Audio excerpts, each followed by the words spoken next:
జై శ్రీమన్నారాయణ. శ్రీమతే రామానుజాయ నమః.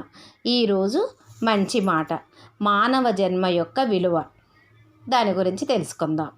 రాళ్ళు కొట్టుకొని జీవించే ఒక అతను ఒక రోజున తన పని చేసుకుంటూ ఉండగా కనుచూపులకు ఒక రాయి ఎంతో ఆకర్షణీయంగా కనిపించింది. దానికి మురిసి అతను ఆ రాయిని గుడ్డలో కట్టుకొని ఇంటికి తీసుకొని వెళ్ళి భార్యకి ఇచ్చాడు. ఆమె దాన్ని గూట్లో పెట్టింది. కొన్ని రోజుల తర్వాత కుంకుడుకాయలు కొట్టుకోవడానికి రాయి దొరక్క దాన్ని ఉపయోగించుకుంది. తర్వాత ఆ రాయిని అదే పనికి చాలాసార్లు వాడుకుంది. ఒక రోజున వాళ్ళ పిల్లవాడు రాళ్ళ ఆట ఆడుకోవడానికి ఆ రాయిని తీసుకొని బయటికి వెళ్ళాడు. కొద్దిసేపటి తర్వాత అటుగా మిఠాయిలు అమ్ముకునే అతను వచ్చేటప్పటికి పిల్లలందరూ ఆ మిఠాయి బండి చుట్టూ మోగారు.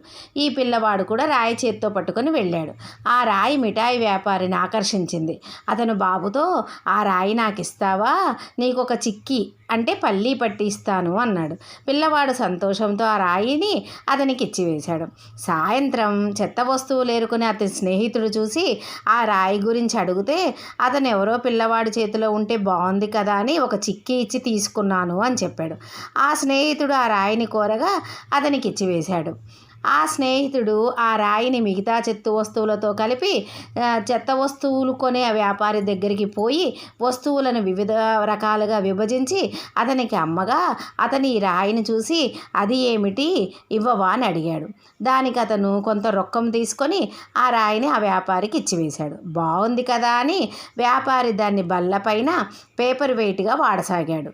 కొన్ని రోజులకు ఒక టోకు వ్యాపారి ఇతని దుకాణానికి వచ్చి ఆ రాయిని చూసి అతనికి కొంత రొక్కమిచ్చి ఆ రాయిని తీసుకున్నాడు. దాని వజ్రాల వ్యాపారి వద్దకు తీసుకొని వెళ్ళి పరీక్ష చేస్తే అది కొన్ని కోట్ల విలువ చేసే మేలిమి వజ్రం అని తేలింది. అదే రాయిని ఒకళ్ళు కుంకుడుకాయలు కొట్టుకోవడానికి వాడుకున్నారు, ఒకళ్ళు రాళ్ల ఆట ఆడుకోవడానికి వాడుకున్నారు, ఒకళ్ళు ఒక చిక్కీ కోసం దాన్ని ఇతరులకు ఇచ్చివేశారు, ఒకళ్ళు దాన్ని పేపర్ వెయిట్గా వాడుకున్నారు. నిజంగా దాని గురించి తెలిసిన వ్యక్తి దాని విలువ రాబట్టుకున్నాడు.